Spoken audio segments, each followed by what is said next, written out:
Hi everyone, this is Tejaswini. As soon as possible, I have completed all the syllabus under carbohydrate. I have told you different concepts and mechanisms of different types of carbohydrate. And now I think you guys should know about different types of tests used for the identification of carbohydrates. There are actually many tests, but in this video I will tell you two tests used for the identification of carbohydrate. First is Mollis test and next is a Benedict test. Mollis test is used to identify whether that sample contains sugar or not, and Benedict test used to identify whether that sample containing sugar is reducing sugar or not. As in last video I told you what is reducing sugar. If that sugar contains hemiacetal group in the structure, or that sugar structure has aldehyde or alpha hydroxymethyl ketone group. I will write here what is hemiacetal group. Again, hemiacetal. This is oxygen with and OH. Here R and H. See, suppose this is glucose molecule and remaining others are here.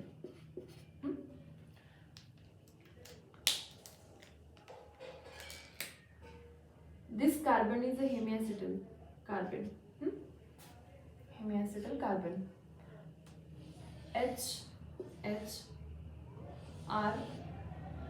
This whole group side here is R. Then OH, and this OR. This O and R. If that sugar contains hemiacetal group, then that sugar is a reducing sugar.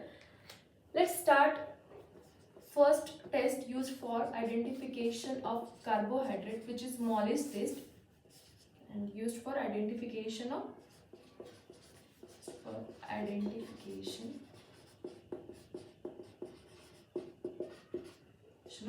carbohydrate. This test gives positive result for all the carbohydrates except triose and tetrodes, 3 carbon and 4 carbon monosaccharides.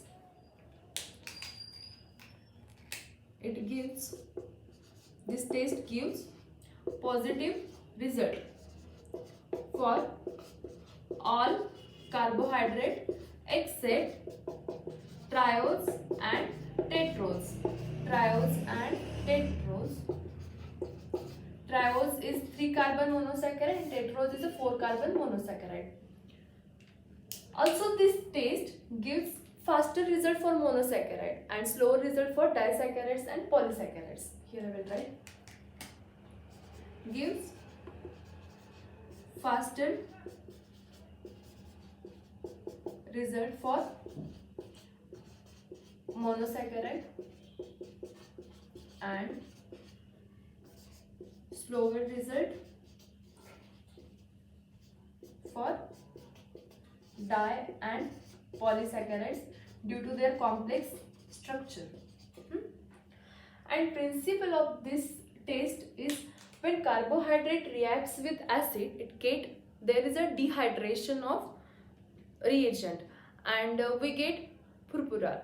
If pentose react with concentrated acid like hydrochloric acid or sulfuric acid, then we get furfural. And when hexose react with concentrated acid, then we get hydroxymethyl furfural. This is very important point.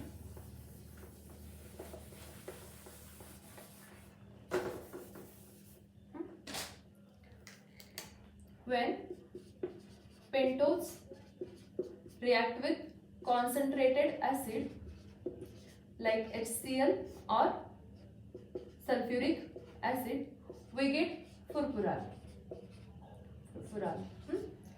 But when hexose react with acid, we get hydroxymethyl furfural, which is derivative of furfural. derivative of furfural. Principle of this test is when carbohydrate sample react with concentrated H2SO4 or any acid like hydrochloric acid, then we get furfural. And if we allow this furfural to react with Mollis reagent, which is alpha naphthol, in 95% ethanol solution, then we get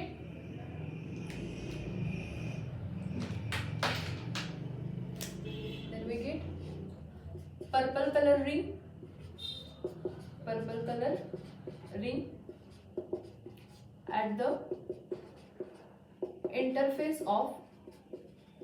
the interface of two solution. Suppose this is test tube and these two, this is H2SO4 and this is sample alpha naphthol reagent, Mollis reagent, and this is H2SO4 or any acid, then we will get purple color ring at the interface of two solutions. This is all about Mollis test. Now I will tell you Benedict test used for the identification of whether that sample contains reducing sugar or not. And in last video I told you little idea about Benedict test. So I will write Benedict test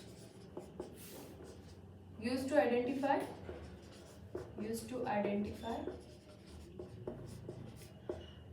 actually this test used to identify whether that sample contains aldehyde group or alpha hydroxy methyl ketone group.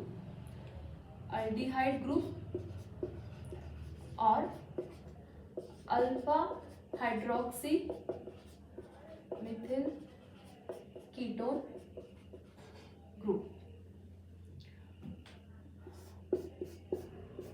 CHO and OH.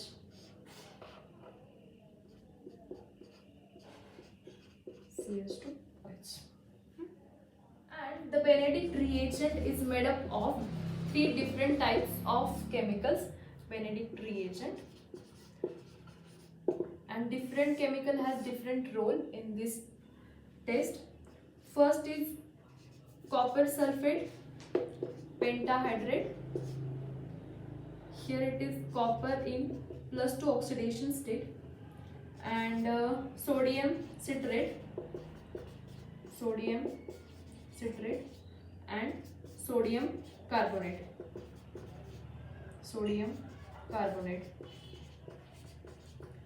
Sodium citrate binds with CuSO4 during storage, and it prevents reduction of that Cu2+ to Cu+, and sodium carbonate Na2 CO3, sodium carbonate NaCO3. This provides alkalinity, as we know that in alkaline condition sugar converts into aldehyde group and allows to act as reducing agent. What happens in this reaction?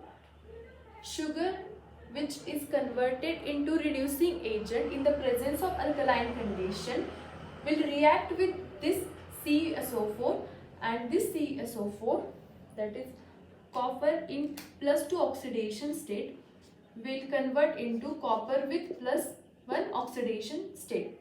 And here is the redox reaction. Here I will write.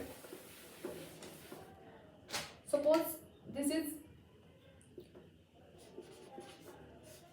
aldehyde group in sugar, and this is in alkaline condition. This sugar will act as a reducing agent. It means it will reduce to Cu2+, oxidized and will form carboxylic acid. CH2OH. This is carboxylic acid. See here, Cu2 plus is converted into Cu plus 1, that is copper oxide, which has orange red color, and we get orange red color precipitate if there is a reducing sugar present. And this is the principle of Benedict test used for the identification of reducing sugar. We will meet in next video. Keep studying. Thank you.